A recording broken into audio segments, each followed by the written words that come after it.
What's up, everybody? Welcome back to My Twisted Life and TV. I am Poetry, and you are here for a Travel and Talk Thursday. Because I didn't go to work Tuesday. I didn't leave out my house. Tuesday, Keena actually had surgery scheduled, and Monday they called her to say we're postponing your surgery to the following week.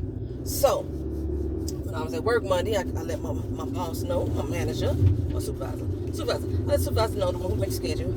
I was like, okay, my daughter's surgery got pushed back to next week, which is actually on the day that I'm already off, so I don't have to put in a request to take another day off.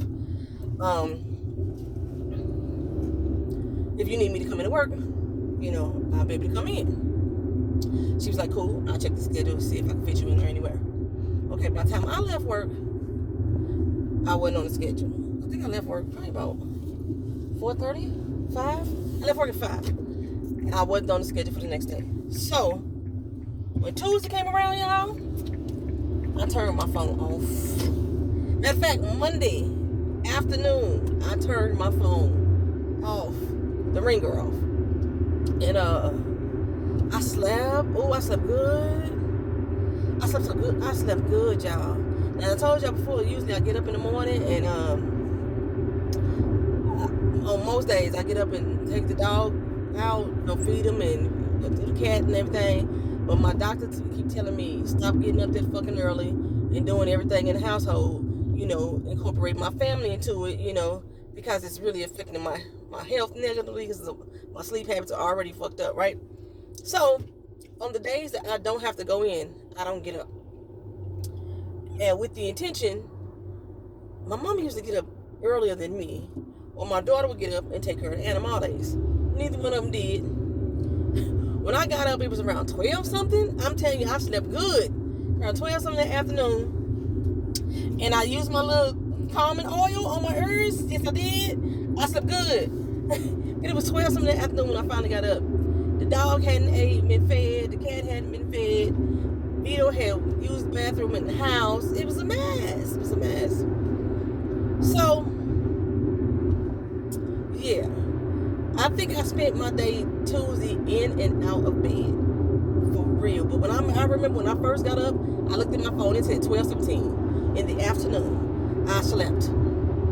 I did. Now, remember last week I was talking to y'all about finding somebody to cut my grass. Well, my neighbor has a lawn service that comes out and does his grass, which is weird to me since y'all got 4 grown-ass men in that house, some teenagers, some grown men, and none of y'all cutting the grass.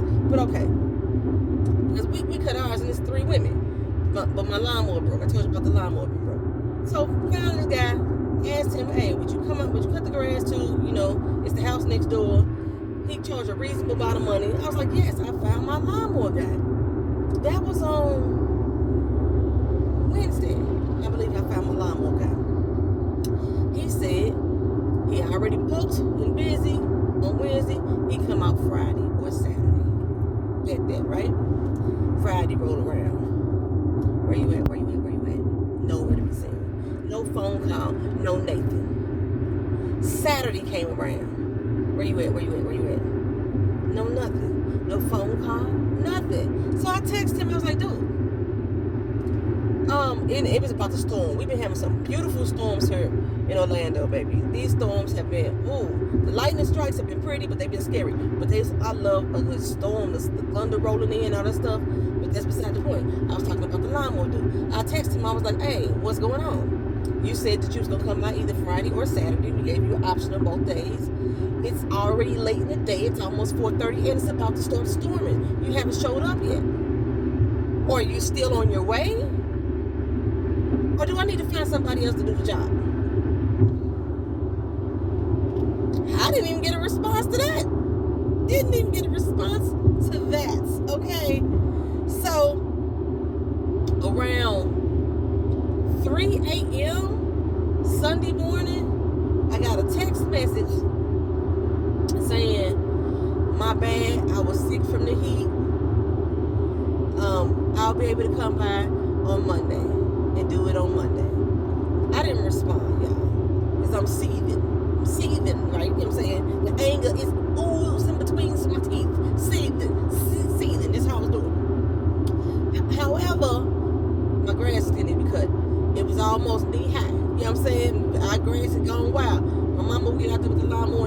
everything, but the lawnmower broke. So I was like, you know what? I ain't gonna say nothing. I'm gonna say yes, I ain't gonna say no. Monday rolled around. Did this motherfucker show up? Nope. No call, no show. Again.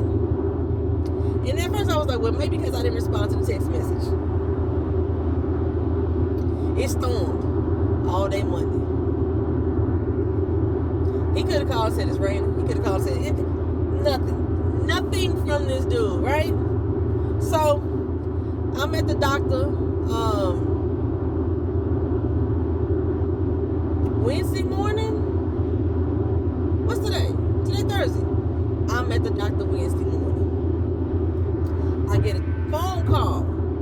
I ignore the phone call because I don't know this number. I had already removed the line dude out of my phone, right? I'm not gonna do business with people who ain't gonna show up or at least be hospitable enough to say, hey, Adolph, I ain't gonna make it for whatever reason. At least give me a call. This is the problem that we have. This is the problem that we have with people. So I ignored the phone call. When I got out the doctor, first of all, my job, they called me when I turned my phone back on Wednesday. I looked at my phone Wednesday. I saw that my job. They called me Tuesday. I guess they wanted me to come in. But you called me on Tuesday at 8. At the time I'm supposed to be there. Yeah, my phone was off. I'm asleep. So, yeah, I missed all that. Anyway, so I was at the doctor Wednesday. He called. I ignored his call. When I got out the doctor, I was like, okay, who is this? He was like, hey, yo, Poetry, this is Joe. How you doing? You know, I'll be there in an hour to come cut your grass. Now, normally I'd be like, fuck you. I'll give you my little $30. It's really reasonable price. $30 for the front and the back. You know, my yard is nice size. I come out there and cut the grass. I was still recovering from the rain. Now, I didn't know that you had to recover from the rain. Last time you left me a message at 3 a.m. on Sunday morning, you said you was recovering from the heat. Now, somebody who cuts grass on a regular, you would think that you take precautions to protect yourself from the heat and the rain. Evidently not. He seems to be like a workhorse. He just gets out there and does as much as he can and don't even think about his health, is what I'm saying. But it's hot in Florida. The sun is no shade. Palm trees do not provide you shade. And these other type of trees, the majority of these other trees, when I heard like fir type of trees, they don't provide shade. So there's not a lot of shade in Florida. That's why it's hot here. So I was like, this motherfucker here. You know, I went to the gas station, filled up my gas, you know. By the time I did all this, 15 minutes had passed, and then I called him back. And that's when I found out, you know, that was him calling. And I was like, okay, so how long do you think you're going to be? Because he said within the hour. Tell me how long you think you're going to be. He was like, well, I'm over here in this neighborhood that's near you. It takes me about 15 minutes. It's like a 20-minute drive from the neighborhood. It's about 30, 45 minutes, I'll be there. 35, 45 minutes, was it there? No. But it did show up in an hour. All of a sudden, I just heard somebody in my backyard. He cut the grass so damn fast. It looked raggedy a little bit, though. For you to be on the doggone riding lawnmower, bumper grass uneven, I still see sprouts of tall grass popping up. You know, it looked better than it did. Because like I said, I was almost knee high. You know what I'm saying? Right now, we ain't even touched the ankle right now. He cut it super low. He like, bitch, I'm not coming back to your house no time soon. We gonna cut this grass so fucking low that it's gonna take a whole month to grow back. So he cut it though, right? And so as soon as he cut the grass, I was like, you know, I'm gonna be courteous, take him out a bottle of water. He was like, oh my God, thank you so much. Dude, you ain't got no water? I was dying out here. It was hot. Drink some water. So this time he told me before that he only do this by himself, but he had some assistance. I told you my yard is a nice, decent size.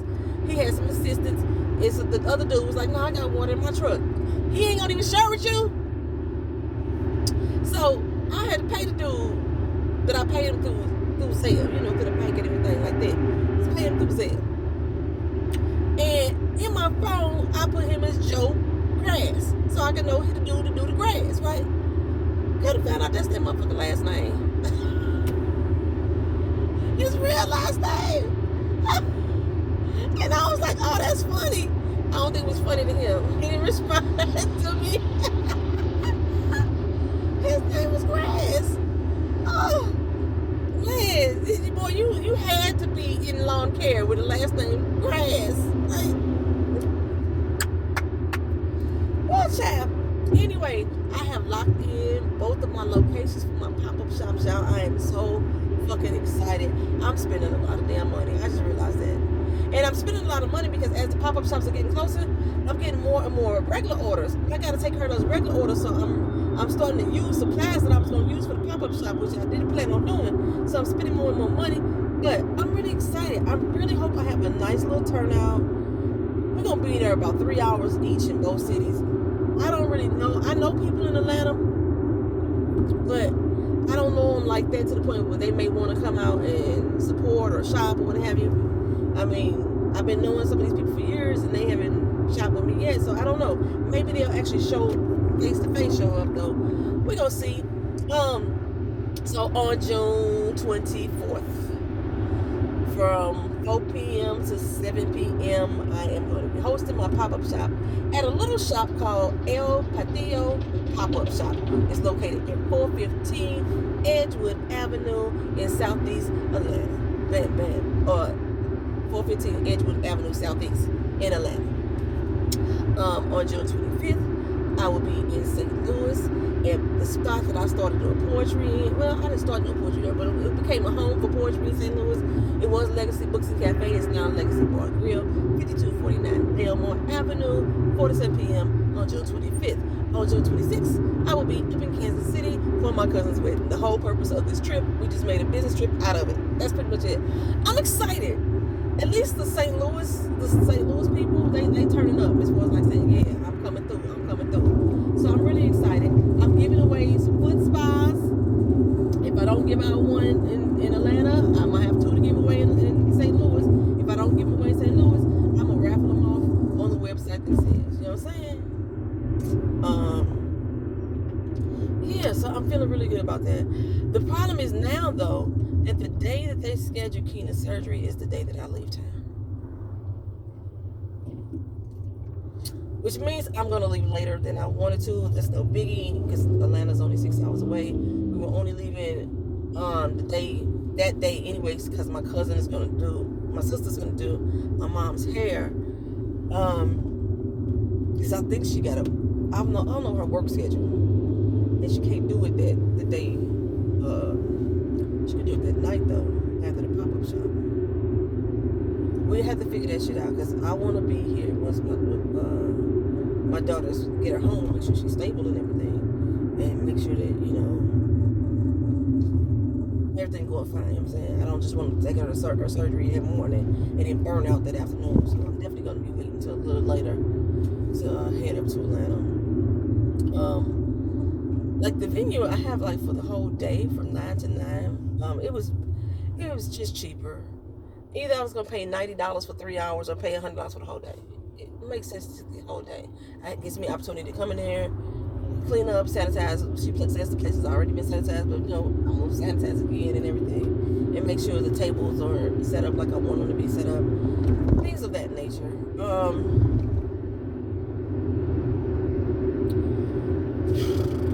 Yeah. So, the promotion, I think it starts in maybe 2 weeks for me. I think so. I think I think so.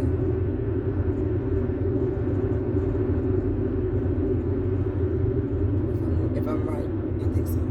I don't know. I'll go here and I'll see today. Basically just mean steady days. That's all I can say. It just means steady days.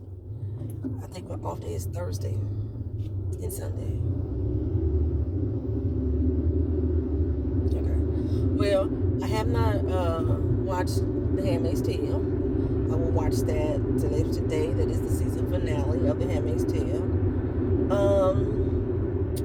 What else I have not done? One of y'all recommended to me, I think it was TR Williams. I think she recommended to me, are you riding up on me like this in the 35 mile per hour zone? Yeah, he is. I'm finna do 35 mile per hour. I was always doing 42. We're gonna do 35 through this mug. Riding up on the back of me like this, like he crazy.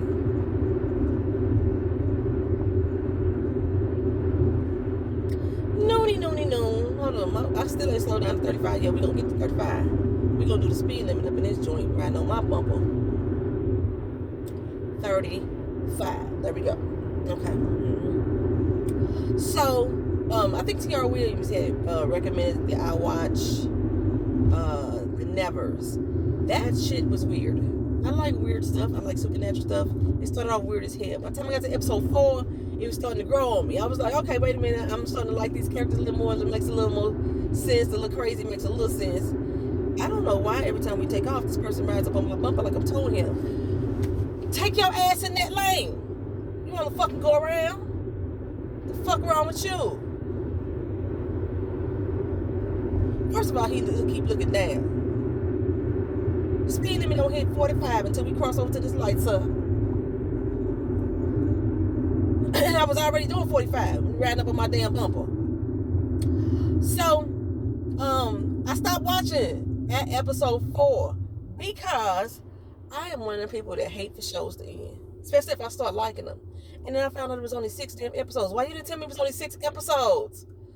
Oh, so yeah, I have to go back and finish watching The Nevers. Now, was it TR that told me that? Somebody might have been Tamika. One of y'all viewers told me that, so I'm enjoying it. Lupin has started back up. I started watching the 2nd season of Lupin. Jack Tripper let me know that that's back on. Appreciate that.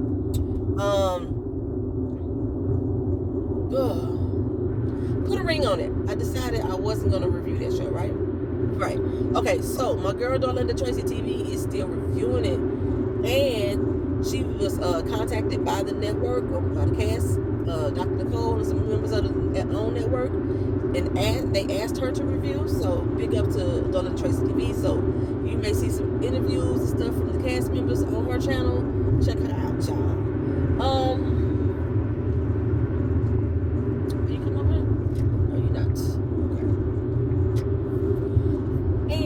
What else going on in my life? Oh, somebody asked me to review Encore. I had no interest in reviewing Encore at first because I didn't even know about Encore. I didn't even know what it was. I started watching the first episode. I was like, and I caught up on Scales channel. She's reviewing Encore. I think Rock's doing it. Ashley Miller doing it. Every reviewer that I could think of is doing Encore, right? So, with that in mind, you know, I try not to do everything everybody else doing, but I love music. Let me tell you the problems I have with the show. I put this on Sad's channel. I have a problem with the fact that there's sisters from 2 groups on the show together. It kind of like, it's unfair to me. They have Fallon and Felicia from Cherish, twins. These motherfuckers they got one brain. They don't know how to think for themselves. Okay, they get on my nerves. Only one of them should have been there. Then they have sisters Misha and Irish from 702. Only one of them should have been there as well. And then they have Aubrey from Danity Kane. She's the only white character. I'm finna say something prejudiced here. I thought that should have been an all black R&B group. They make it a super group. Why we always gotta have one? First of all, I don't even think Danity Kane was R&B. I thought Danity Kane was pop. Truth be told, we have 3. Keely Williams from 3LW and the Cheetah Girls. I thought they was pop too. And it's funny that I'm saying that. Well, it's ironic that I'm saying that the 2 groups that I thought was pop are the 2 groups that I don't know any damn songs from. All the ones that's R&B, Cherish, Pam from Total, Shamari from Black, you know, Irish and Misha from 702. I know their damn songs. I know those R&B songs. They are R&B groups from 2000. in 1990s. And then we have Nivea, who was never in a group at all, but she's there too. Nivea is the one that's giving me life. I was going to review the show after a couple people asked me, and then I watched last night's episode, and last night's episode really put me off. And I said, no, I'm not gonna review. So I'm not gonna be reviewing Encore, y'all. I don't think. I don't know. I might change my mind. I might change my mind. Todd Tucker is producing this show. Candy Burris' husband, as Erica like to call him, Todd Burris. I said that before too. I said that Todd was the one that was the housewife. But yeah, he's the one. He's one of the producers on this show. So you already know how that's going. It's already giving me. That's why I was wondering why Shamari was on her again. Like how many reality TV shows she's gonna pass around to. They're really trying to give her some more spotlight. And they making a women's empowerment record. I'm so sick of y'all making these damn women empowerment records. Women power lunches, women power brunches. Y'all ain't empowering shit. That's all we doing is talking for the most part. Anyway, I don't know how my review is. I just gave y'all like a mini review right there. I'm really trying to catch y'all up because this is like a traveler talking to, I guess, a P and TV all mixed together. White people in the government. These motherfuckers done made Juneteenth a national holiday. First of all, Juneteenth is a holiday recognizing the freedom of the Texan slaves who found out that they had already been freed 2.5 years earlier. That's what the whole holiday was. Black people as a whole adopted it as a cultural holiday. And I can understand why, because we all are one, we all the same people. It's how I feel about that. And we all may have derived from those slaves as well. The enslaved. I hate to call them slaves. So I get why we as a black people, we celebrating the freedom of our people. The last ones to be free. However, they weren't the last ones. If you really look at the emancipation dates in a lot of other cities and states, they weren't the last ones. There were still people that were still trying to be emancipated, or who still hadn't been freed, even though they was already emancipated. Yeah, just check that out. Anywho, the fucking government has now made Juneteenth, or they voted to make Juneteenth. I don't remember if it was passed. I thought it was a fucking national holiday. Nah, man, I don't want white people celebrating Juneteenth. For me, that's like the white people singing "Lift Every Voice and Sing." They did this to pacify black people, to shut us the fuck up. We can't get no hate bills, passed in our behalf, none of that stuff. And you motherfuckers want to give us Juneteenth? Y'all barely wanted to celebrate Martin Luther King, and he was doing shit for the whole damn country. I don't even know what am I on? What route am I on?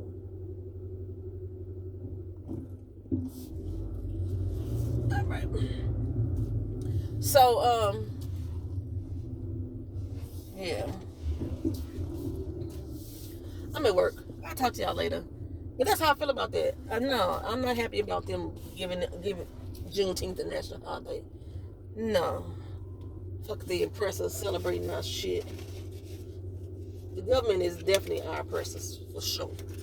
For sure. Holla at y'all later. Peace.